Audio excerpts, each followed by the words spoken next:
mesures élémentaires pour éviter la diffusion de l'épidémie ne sont pas prises. Et moi, je crois que les Français sont des adultes et que le gouvernement devrait dire la vérité et être beaucoup plus ferme et rapide dans les mesures qui permettraient de désamorcer cette crise. Je ne veux pas affoler, je veux au contraire prévenir. Vous savez, moi, dès le 26 janvier, vous pouvez retrouver mes vidéos sur YouTube, j'ai demandé le contrôle des frontières venant de Chine. J'ai demandé un document de traçabilité. J'ai demandé l'accélération de la production de matériel médical.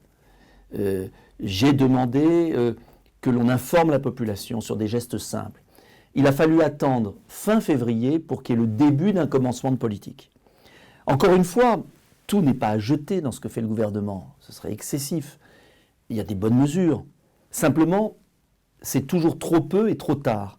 Or, si on veut éviter une propagation massive du virus, il faut rapidement le bloquer. Et le bloquer, c'est demander aux Français, bien sûr de se laver les mains, mais pour les professionnels de santé de porter un masque, de tester le maximum de Français qui ont des signaux pour qu'ils sachent qu'ils peuvent être porteurs et donc éviter de diffuser. En un mot, il y a des mesures qui existent. Et ce que j'ai voulu dire ce matin au nom de Debout la France, c'est qu'il y a des pays qui l'ont fait. Singapour, qui est dans la mondialisation, il n'y a pas un pays plus mondialisé que Singapour, a bloqué ses frontières, a mis en quarantaine les gens qui arrivaient, a testé. Et Singapour a vraiment bloqué l'épidémie. Hong Kong y a réussi.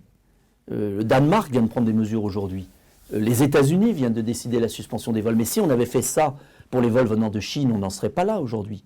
Et là aussi, je n'accepte pas la propagande qu'il y a sur certaines chaînes de télévision, où on utilise des professionnels de santé, des fameux experts, en disant c'est la science, c'est la raison. Non.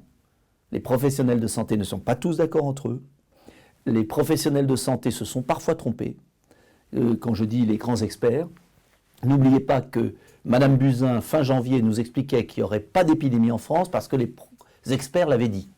Alors, le rôle d'un homme politique, c'est pas simplement de suivre aveuglément quelques experts, souvent idéologues, c'est de prendre des mesures de précaution, quitte à accuser d'en faire trop, mais si on peut sauver des vies, on aura fait notre devoir. Dans un rapport du Sénat, rapport Gégou de 2009, on nous explique qu'il y a 700 millions de stocks de masques FFP2.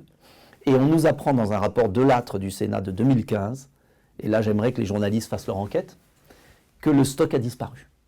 Cela veut dire qu'entre 2011 et 2015, des gouvernements ont pris la décision de priver les Français de stocks stratégiques de masques FFP2.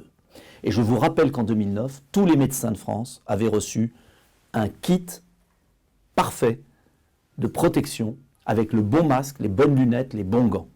Donc je ne vois pas pourquoi ce qui a été fait en 2009 n'a pas pu être fait cette année.